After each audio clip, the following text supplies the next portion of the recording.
Lindy opened her eyes and looked around. There were people scattered all over the room, asleep on the floor, across chairs, and piled on the couches. Sunlight was streaming through the little window near the ceiling, casting a small square of light on the floor in the middle of the room. She felt someone shift beside her and realized she was beside Taylor. He had his arms wrapped around her and she had been resting her head on his chest. She sat up and shook him. "Taylor," she whispered. "Taylor, wake up." Slowly, his eyes opened. He looked at her for a minute, then looked around the room, then back to Lindy. "Oh gosh," he said. "What did we—" "I was about to find out," Lindy said and got up. She found Adrian through the sea of bodies and pulled her up. "Lindy!" Adrian whined, waking up. "What's wrong?" Lindy didn't answer, just pulled Adrian through the room into the closet. She closed the door behind her. "What did we do?" Lindy demanded. "Huh?" Adrian said. Then she remembered and smiled. "Oh, that. What did you make Taylor and I do?" Taylor and me. Lindy asked again.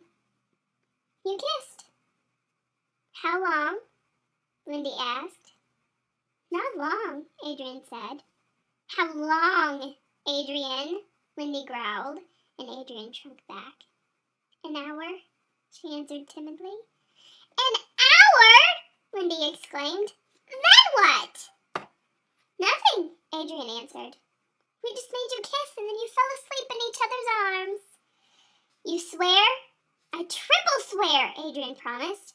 "That's all you did. I wouldn't let Lee do anything worse." "You owe me so big, Dree."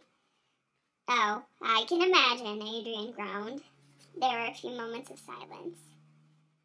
"We really kissed?" Lindy asked finally, and Adrian smiled. "You didn't just kiss," Adrian said. "You fully made out. You came up for air maybe twice in the whole hour." "Did he like it?" "He was hypnotized to like it," Adrian answered. "I guess you'll have to try it when he isn't hypnotized to find out." "You're sure we were fully clothed the whole time?" Lindy asked. "Positive," Adrian assured her. "Now go show Loverboy he doesn't have to be hypnotized to like kissing you." "Thanks," Lindy said, and they hugged. "Well?" Taylor asked expectantly when the two came out from the closet. "I'll leave you two alone," Adrian said, and left the room. "How'd we embarrass ourselves?" Taylor asked. "We made out for an hour and then fell asleep in each other's arms," Lindy answered as she sat on the couch behind him. "That's not too bad," Taylor said. "Lindy?" "Yeah?" Lindy turned her head to see what he wanted, and Taylor caught her off guard when his lips met hers. When they pulled away, they were silent for a moment, both recovering from the shock. "Are we still hypnotized?" Lindy asked. "I've wanted to do that for years, Lindy," Taylor answered, looking into her eyes.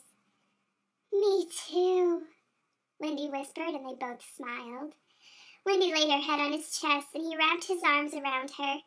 They stayed like that until people started to wake up. "Oh, hey, you two," Gabe said, rubbing his eyes. "You still hypnotized?" Lindy and Taylor looked at each other and smiled, then turned back to Gabe. "Hypnotized?" they repeated together. Then they both cracked up. That is a little embarrassing. So, that's my story that I wrote when I was 15. I hope you enjoyed this 3-part series. I hope you'll tune in next time. Have a great day.